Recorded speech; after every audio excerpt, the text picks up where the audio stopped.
Hello friends, this is Hitesh and welcome to special notes. दोस्तों, इस video में बात करेंगे साइंस से रिलेटेड कुछ इम्पोर्टेंट क्वेश्चंस की, जो आपको सभी प्रकार के टीचिंग एग्जाम्स में और बाकी अन्य कॉम्पिटिटिव एग्जाम्स में बहुत लाभकारी काम वाले लगेंगे। चलते हैं। पहला क्वेश्चन है, फसल पर खरपतवारों के दुष्प्रभावों के बारे में नीचे कुछ कथन दिए गए हैं। आपको कथन दिए गए हैं, तो इनमें से कौन से कथन सही हैं वो हमें यहाँ बताने हैं। पहला जो कथन दिया गया है वो है, वे फसल कटाई शस्य कर्तन में अवधान डालते हैं। यानी कि जो खरपतवार होते हैं वो फसल में शस्य कर्तन में व्यवधान डालते हैं। दूसरा है, वे फसल की स्वास्थ्य वृद्धि में सहायता करते हैं। तीसरा है, वे फसल के पौधों के साथ जल, स्थान और प्रकाश के लिए प्रतिस्पर्धा करते हैं। और लास्ट है, वे पौधों की वृद्धि पर प्रभाव डालते हैं। तो देखिए, यहाँ पे अपना जो पहला है ये भी सही है, तीसरा भी सही है और चौथा भी सही है।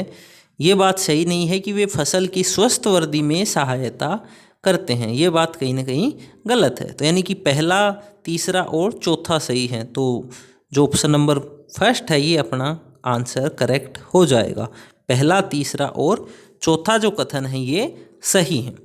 नेक्स्ट क्वेश्चन की बात करते हैं दोस्तों। अगला क्वेश्चन है, खाना पकाने के बर्तनों के हत्थे तैयार करने का सबसे उपयुक्त पदार्थ है। ऑप्शन है पॉलीथीन, पीवीसी, नायलॉन या बेकेलाइट। तो बेकेलाइट इसका बिल्कुल करेक्ट आंसर हो जाएगा।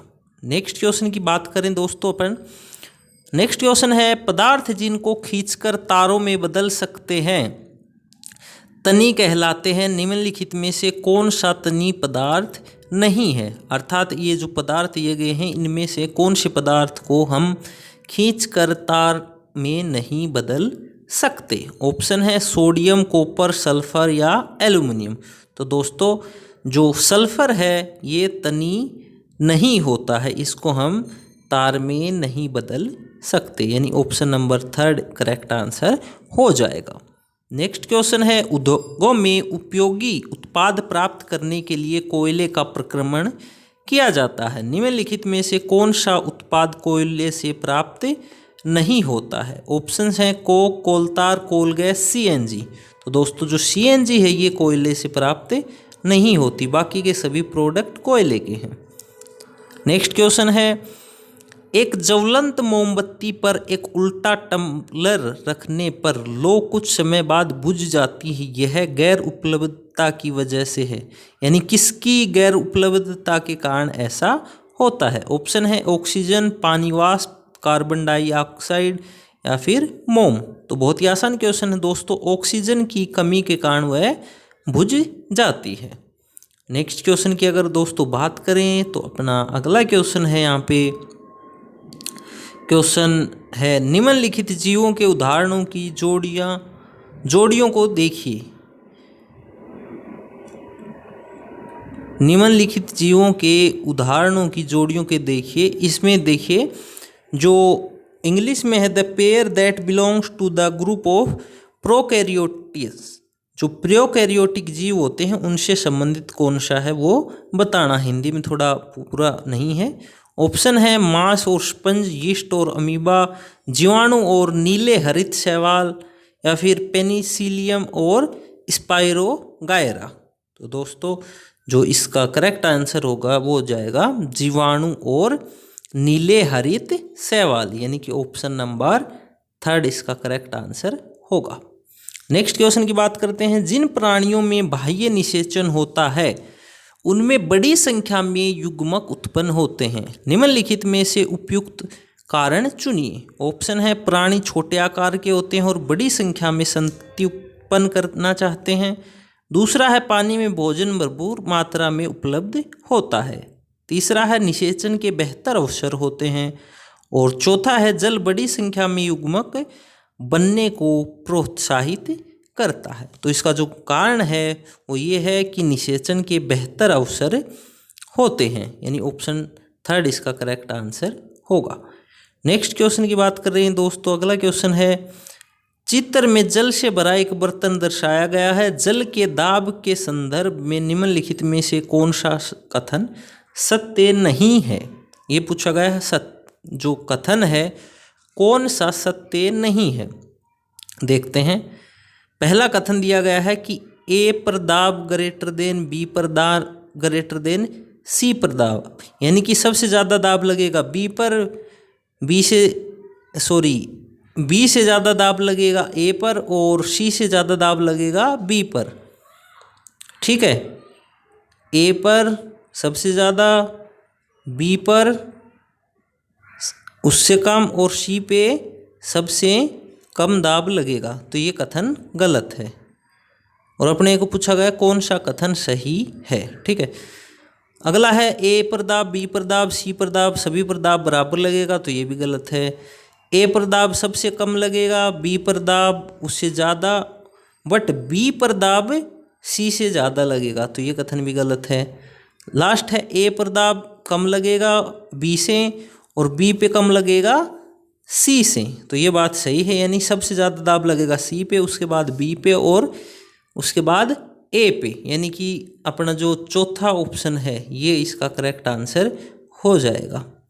नेक्स्ट क्वेश्चन की बात करते हैं। अगला क्वेश्चन है, पृथ्वी की प्लेट की सीमाओं को इस प्रकार जाना जाता है।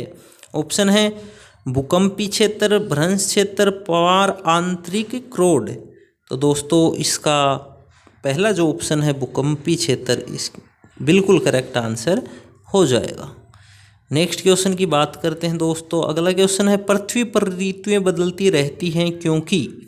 ऑप्शन है पृथ्वी और सूर्य के बीच की नियत दूरी नहीं है, पृथ्वी पर घूर्णन अक्ष इसकी कक्षा के तल के समानांतर है, तीसरा है पृथ्वी का घूर्णन अक्ष इसकी कक्षा के तल के लंबवत है, और लास्ट ऑप्शन है पृथ्वी का घूर्णन अक्ष इसकी कक्षा के तल के सापेक्ष झुका हुआ है।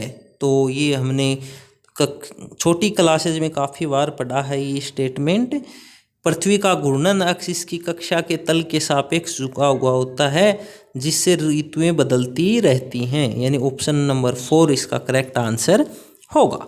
नेक्स्ट क्वेश्चन है दोस्तों, निम्नलिखित में से भौतिक परिवर्तन कौन से हैं? ऑप्शन है लोह धातु का पिघलना, लोहे में जंग लगना, एक लोहे छड़ को मोड़ना, लोह धातु का एक तार खींचना। तो इनमें से भौतिक परिवर्तन कौन से हैं ये हमें बताना है। देखते हैं।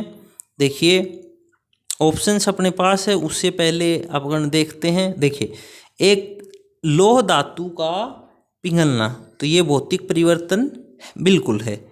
अगला है लोहे में जंग लगना, जंग लगेगा तो आपको पता है कि लोहा जो जंग लग जाता है वो लोहा नहीं दूसरे धातु में परिवर्तित हो जाता। एक लोहे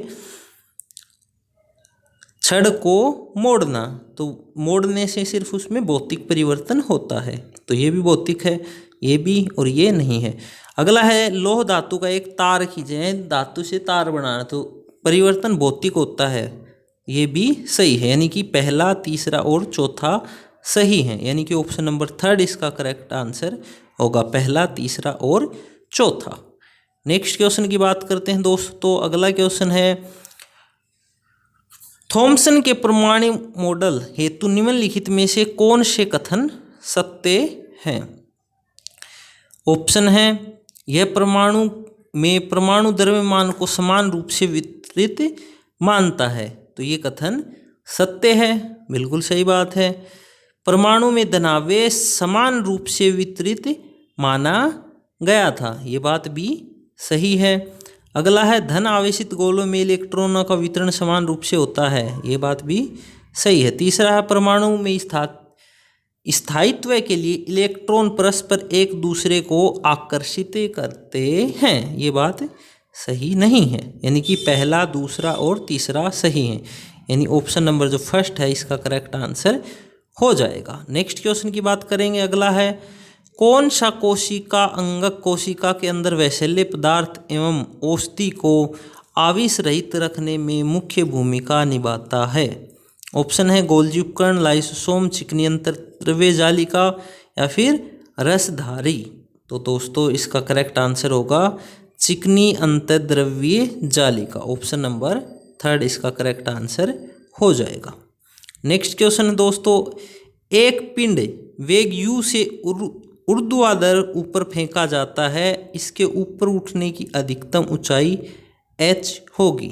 यानी अधिकतम ऊंचाई कहाँ तक ये जो पिंड है वो जा सकता है। तो इसका फॉर्मूला होता है दोस्तों u²/2g। ये अधिकतम यहाँ तक ही जा सकता है। Option number 2। नेक्स्ट क्वेश्चन की बात कर रहे हैं, कोई लड़का डोरी से बंधे पत्थर को किसी क्षैतिज वर्ताकार पथ में घुमा रहा है। यह डोरी टूट जाए तो वह पत्थर, ऑप्शन है वर्ताकार पथ में गति करेगा, वर्ताकार पथ के केंद्र की ओर सरल रेखा के अनुदिश गति करेगा, अगला है वर्ताकार पथ पर किसी सरल रेखीय स्पर्शी के अनुदिश गति करेगा, या फिर है लड़के से दूर वर्ताकार पथ के अभिलंबवत सरल रेखा के अनुदिश गति करेगा। तो दोस्तों जो अगर मान लो रस्सी टूट जाए तो वर्ताकार पथ पर किसी सरल रेखीय स्पर्शी के अनुदिश गति करेगा। मान लीजिए ऐसा है, गोल घूम रहा है, टूटते कैसे, ऐसे भागेगा। ठीक है, तो यानी कि ऑप्शन नंबर 3 इसका करेक्ट आंसर हो जाएगा। नेक्स्ट क्वेश्चन की बात करें, एक पिंड h ऊंचाई से गिर रहा है, h/2 ऊंचाई गिरने के पश्चात इसमें होगी। ऑप्शन है केवल स्थितिज ऊर्जा, केवल गतिज ऊर्जा, आदि स्थितिज और आदि गतिज ऊर्जा, या फिर अधिक गतिज ऊर्जा और कम स्थितिज ऊर्जा। तो दोस्तों आदि स्थितिज ऊर्जा और आदि इसमें गतिज ऊर्जा रहेगी। यानी ऑप्शन नंबर 3 इसका करेक्ट आंसर हो जाएगा। नेक्स्ट क्वेश्चन की बात करते हैं दोस्तों, अगला है, निम्नलिखित में से किसके द्वारा निश्चित रूप से किसी दूरस्थ ऊंचे भवन का पूरी लंबाई का प्रतिबिंब देखा जा सकता है। केवल अवतल दर्पण, केवल उत्तल दर्पण, केवल समतल दर्पण, या फिर उपरोक्त सभी। तो दोस्तों के उत्तल दर्पण में हम बड़ी चीज़ की छोटी प्रतिबिंब है वो देख सकते हैं। यानी ऑप्शन नंबर 2 इसका करेक्ट आंसर होगा। नेक्स्ट क्वेश्चन है, किसी दिए गए धातु के तार की विद्युत प्रतिरोधकता निर्भर करती है तार की लंबाई पर, मोटाई पर, आकृति पर, या फिर पदार्थ की प्रकृति पर। तो दोस्तों पदार्थ की जो ये अपने प्रकृति है उसके ऊपर विद्युत प्रतिरोधकता निर्भर करती है। यानी ऑप्शन नंबर 3 इसका करेक्ट आंसर होगा। नेक्स्ट क्वेश्चन है दोस्तों, दर्शाई गई व्यवस्था में 2 कुंडलियां किसी अचालक बेलनाकार छड़ पर लिपटी हैं। आरंभ में पलंग में कुंजी नहीं लगी है, इसके पश्चात पलंग में कुंजी लगाकर फिर हटा ली जाती है, तब, यानी तब क्या होगा। ऑप्शन है गैल्वेनोमीटर में सदैव शून्य रहेगा, गैल्वेनोमीटर में क्षणिक विक्षेप होता है परंतु यह शीघ्र ही समाप्त हो जाता है तथा पलक को हटाने पर इस पर कोई प्रभाव नहीं पड़ता। अगला है, गैल्वेनोमीटर में क्षणिक विक्षेप होते हैं जो शीघ्र ही समाप्त हो जाते हैं, ये विक्षेप समा दिशा में होते हैं। अगला है, गैल्वेनोमीटर में क्षणिक विक्षेप होते हैं जो शीघ्र ही समाप्त हो जाते हैं, ये विक्षेप विपरीत दिशाओं में होते हैं। तो दोस्तों ये बात बिल्कुल सही है, यानी कि गैल्वेनोमीटर में क्षणिक विक्षेप होते हैं, शीघ्र समाप्त हो जाते हैं और ये विपरीत दिशाओं में होते हैं, ये बात बिल्कुल सही है।